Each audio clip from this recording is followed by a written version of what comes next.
100 அடி தார் ரோடு ஃப்ரண்டேஜோட 80 சென்டில் ஒரு சூப்பரான தென்னந்தோப்பு கொண்டு வந்திருக்கோம். இந்த இடம் எங்கே அமைஞ்சிருக்கு அப்படின்னு பார்த்தீங்கன்னா தென்காசி மதுரை மெயின் ரோட்லேருந்து வெறும் 300 மீட்டர் டிஸ்டன்ஸ்லேயே நம்ம தோப்பு ரீச் ஆயிடலாங்க. தோப்பு பார்த்தீங்கன்னா ஒரு 40லேருந்து 45 தென்னை மரம் வரைக்கும் இருக்குங்க.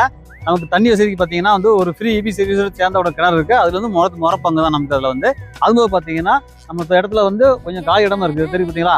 இந்த காலி இடத்துல நீங்கள் ஒரு இயற்கை விவசாயமோ அல்லது ஒரு வாழையோ இல்லை தக்காளியோ கத்திரிக்காயோ இந்த மாதிரி ஊடுபயிர் இதெல்லாம் போட்டு நம்ம ஓய்வுபடுத்திடலாம். நம்ம தோப்பு பார்த்தீங்கன்னா தார் ரோட்டு மேலே இருக்கிறதுனால ஃபியூச்சரில் நீங்கள் ஒரு குடோன் கட்டவோ இல்லை சாமில் இல்லை கூந்த மில் கட்டவோ இல்லை சூப்பராக இடம் தாங்க நம்மளுடைய தோப்பு.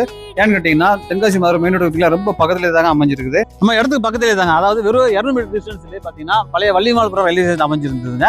இப்போ அது உபயோகத்தில் இல்லை. ஆனால் இப்போ ஊர் பொதுமக்கள் எல்லாரும் சேர்ந்து கோரிக்கை வச்சிருக்காங்க பழையபடி அந்த ரயில்வே ஸ்டேஷன் வரணும்னு சொல்லிட்டு. சப்போஸ் அப்படி வந்துச்சுன்னு வச்சுக்கோங்களேன், இந்த இடத்தோட வேல்யூவே வேற லெவலில் இருக்குங்க. டபுள் மடங்குகளோட உயர வாய்ப்பு இருக்குங்க. அது மட்டும் இல்லைங்க, இதே ரோட்ல அப்படியே நீங்க நடந்தே பண்ணி வச்சுக்கலாம். வெறும் 2 நிமிஷத்துல Tenkasi Madurai main road reach ஆயிடலாங்க. இந்த தோப்பை பத்தினா மேலும் தகவல் தேவைப்பட்டாலோ அல்லது தோப்பை நீங்க விசிட் பண்ணி நினைச்சாலோ மேல ஸ்கிரீன் நம்பரை கான்டாக்ட் பண்ணுங்க. சேனல் சப்ஸ்கிரைப் பண்ணுங்க, லைக் பண்ணுங்க, ஃபாலோ பண்ணுங்க, முக்கியமான நண்பர்கள் ஷேர் பண்ணுங்க. நன்றி, வணக்கம்.